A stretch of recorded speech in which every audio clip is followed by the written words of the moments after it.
What's up, everybody? I just kind of wanted to show you a cool little project, weird little project that I've been working on this winter on the E91.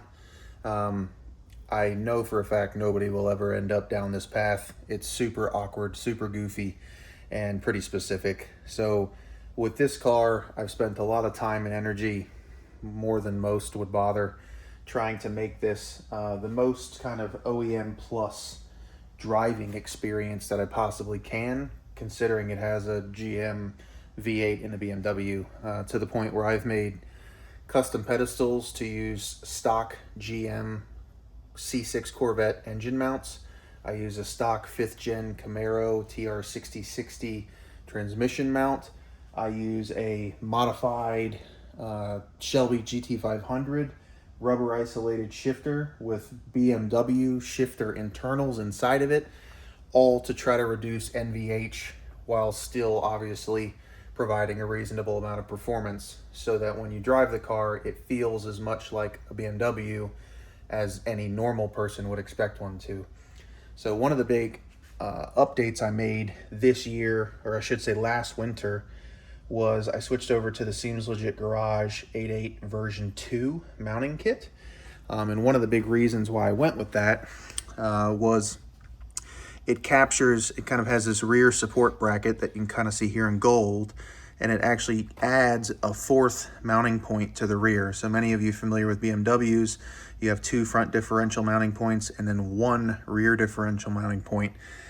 And what I really liked about it was it added a fourth. Now, the way it did that was through a split bushing like this, where through one of the stamped steel holes in the subframe, you basically would put one puck in from the inside, one puck in from the outside, and that would make a bushing, a mounting point. I really like that. The kit, to accomplish this, obviously had to use a solid bushing. So the other 3 differential mounting points were also solid bushing. The kit itself also comes with solid subframe bushings, which, again, based on how I want this car to perform, I never used those. I kept my standard rubber subframe bushings. I did try these aluminum subframe bushings first. I ran them for this past season, and while they performed well overall, I did notice a phenomena because the diff being so solid mounted, you would get a phenomena where if you were on coast and then kind of snapped back to the throttle, or were on throttle and then full decel kind of snapped off the throttle, you would get this kind of rocking and clunking of the entire rear subframe that you could hear and feel audibly in the car. So I just didn't really like that, and I was trying to strive for a solution that would give me, again, best of both worlds, where I could keep my 8.8, I could keep the nice mounting configuration of 2 in the front, 2 in the rear for a lot of support, but improve the NVH profile and characteristics of the whole system. So what I did was I basically took this out, used these 3 locations still installed in the subframe, mounting the differential. I used that to provide the 4th bolt location, which would have previously gone through this. I used a piece of all thread and basically used this 3D printed slug to simulate a standard rubber rear bushing. And then I found a piece of, let me see, I'll show it to you wherever I may have put it. Don't know off the top of my head. Might have been right next to me. But it's effectively a piece of 3-inch OD 5/32 wall DOM tubing, which makes the ID of it nearly identical to the ID of the factory large bushing bore in the rear subframe.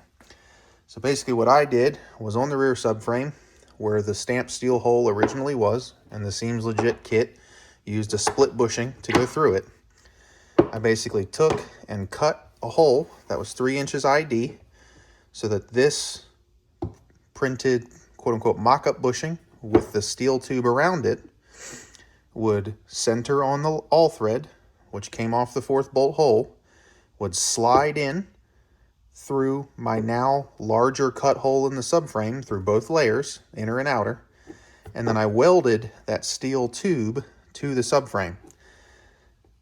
Once I did that, you can pull this 3D printed part back, and now you have a bore in the subframe that's the same size as this bore that allows you to put a second standard size bushing for the rear of the differential. So what that looks like in practice is this. Don't mind the drive shaft being out, but that's effectively what it looks like now. So you see here, I've got this cup welded in to the subframe, and I've got a second standard 3 series rear differential bushing installed in that location. So now I have 2 standard 328 rear bushings on the front, or on the rear, and in the front, in this location and the one up opposite of the differential, I have M3, standard M3 rubber bushings in the front locations. So now I have a 488 fully rubber mounted, fully isolated from the subframe, no solid mounts of any kind, with the 4th pickup point to add kind of, not triangulation, but, you know, lateral support on the rear as well as the front, which in theory should be, when you talk about NVH being a priority, should be the mecca solution from a diff mounting. NVH, strong differential, strong axles, but very little to no compromise on the differential mounting. When I did this, I also switched over to M3 subframe bushings, which tightened up the suspension and kind of the driving characteristics quite nicely. And I'm happy to report that the differential bushing upgrade helped a treat. You get next to no, like literally zero differential whine, gear noise, or anything of the sort in the car. You get next to no transitional energy when you go from off throttle to on throttle. You don't feel any pitching or kind of shock load from the gear set or the drivetrain into the chassis. It feels like a stock differential would in an E-chassis car, but it just has the benefit of being an 8.8 and having proper rubber mount support. So again, this is a super odd project. I appreciate, for most people, this is something that nobody would ever bother going through, and I appreciate that. It's a super random one. I think for many people, you know, I've effectively bought a $500 kit or whatever it is from Seems Legit Garage, and the only pieces that I retained from the kit are the rear mounting bar, the large gold bar across the rear 2 differential pickup points, which you can kind of see right there at the bottom of the frame, and that grabs those 2 mounting points. And then the only other parts I used were these gold bushings here, these very low profile gold bushings that pressed into the front of the differential. That and the black U-shaped channel bar are the only pieces from the kit that I used. I really like this kit because it keeps the front of the diff as high as physically possible. You literally really can't run this any higher before it crashes into the subframe. That was great to me from a pinion angle, from a ride height perspective. All these things are steps in the right direction. But just given the kit came with the intention of running all solid bushings, I kind of went on this tangent of a semi-custom solution. And at the end of the day, you know, it came with 4 subframe bushings, 4 sets of differential bushings, and all of those I now basically didn't or don't need.